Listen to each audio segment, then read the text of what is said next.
Israel's leaders are jubilant about the progress of the offensive against Hezbollah that started with the detonation of weaponized pagers and radios and moved on to intense and deadly airstrikes. Defense Minister Yoav Gallant did not hold back his praise after Monday's airstrikes. Today was a masterpiece. This was the worst week Hezbollah has had since its establishment, and the results speak for themselves. Gallant said airstrikes destroyed thousands of rockets that could have killed Israeli citizens. In the process, Lebanon says Israel killed more than 550 of its citizens, including 50 children. That is almost half Lebanon's dead in a month of war between Israel and Hezbollah in 2006. Israel believes that a ferocious offensive will coerce Hezbollah into doing what it wants, inflicting so much pain that its leader Hassan Nasrallah and his allies and backers in Iran decide that the price of resistance is too high. Israel's politicians and generals need a victory. After almost a year of war, Gaza has become a quagmire. Hamas fighters still emerge out of tunnels and ruins to kill and wound Israeli soldiers and are still holding Israeli hostages.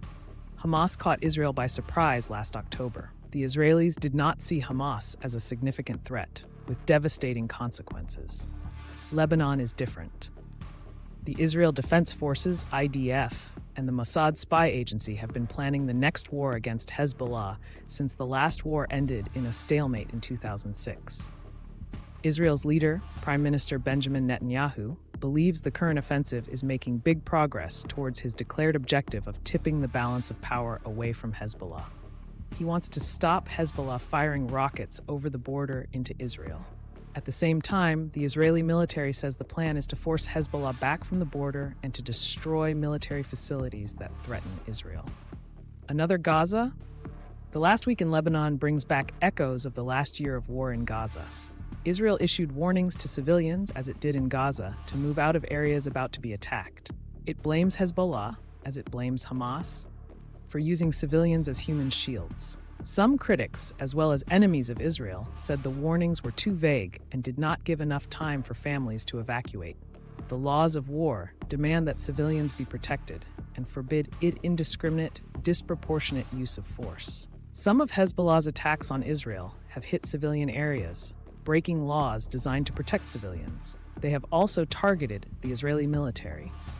Israel and key Western allies, including the US and UK, classify Hezbollah as a terrorist organization. Israel insists it has a moral army that respects the rules, but much of the world has condemned its conduct in Gaza. The ignition of a wider border war will deepen the gap at the center of a highly polarized argument. Take the pager attack. Israel says it was aimed at Hezbollah operatives who had been issued with the pagers. But Israel could not know where they would be when the bombs inside the pagers were triggered, which was why civilians and children in homes, shops, and other public places were wounded and killed. That, some leading lawyers say, proves that Israel was using deadly force without distinguishing between combatants and civilians, a violation of the rules of war. The fight between Israel and Hezbollah started in the 1980s. But this border war began the day after Hamas attacked Israel on the 7th of October, when Hassan Nasrallah ordered his men to begin a limited but almost daily barrage over the border to support Hamas. It tied up Israeli troops and forced around 60,000 people in border towns to leave their homes. Shadows of invasions passing. A few voices in the Israeli media have compared the impact of the airstrikes on Hezbollah's capacity to wage war to Operation Focus, Israel's surprise attack on Egypt in June 1967. It was a famous raid that destroyed the Egyptian Air Force when its aircraft were lined up on the ground. Over the next 6 days, Israel defeated Egypt, Syria, and Jordan. The victory created the shape of the current conflict as Israel captured the West Bank, including East Jerusalem, the Gaza Strip, and the Golan Heights. It is not a good comparison. Lebanon and war with Hezbollah is different. Israel has inflicted heavy blows, but so far it has not stopped Hezbollah's capacity or will to fire into Israel. Israel's earlier wars with Hezbollah were grinding, attritional, and never produced a decisive victory for either side. This one might go the same way. However, satisfying the last week of offensive action has been for Israel, its intelligence services, and its military.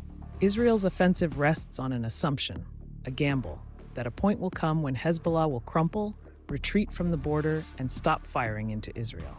Most observers of Hezbollah believe it will not stop. Fighting Israel is the main reason why Hezbollah exists. That means Israel, just as reluctant to admit defeat, would have to escalate the war further. If Hezbollah continued to make northern Israel too dangerous for Israeli civilians to return home, Israel would have to decide whether to launch a ground offensive, probably to capture a strip of land to act as a buffer zone. Israel may be gambling that Hezbollah will not use all of them, fearful that the Israeli Air Force will do to Lebanon what it did to Gaza, turning entire towns to rubble and killing thousands of civilians. Iran might not want Hezbollah to use weapons it would like to reserve as insurance against an Israeli attack on Iran's nuclear facilities. That's another gamble. Hezbollah might decide to use more of its arsenal before Israel destroys it. With the war continuing in Gaza and rising levels of violence on the occupied West Bank, Israel would also have to contemplate a third front if it invaded Lebanon.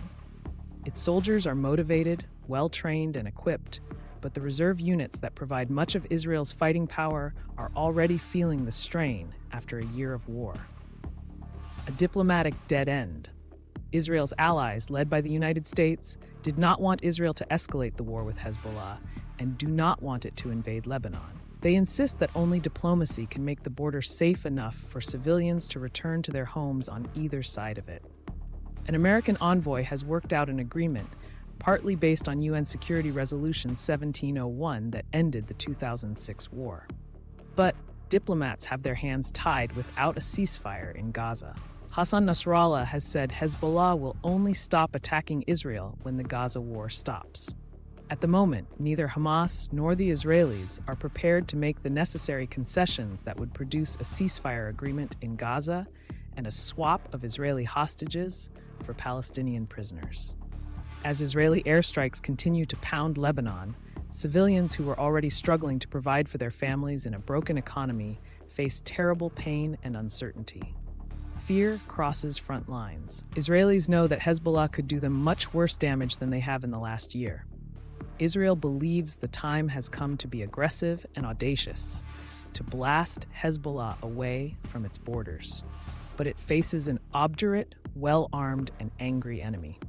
This is the most dangerous crisis in the long year of war since Hamas attacked Israel, and at the moment, nothing is stopping it spiraling towards something much worse. Join us in this useful discussion and share your opinions in the comments.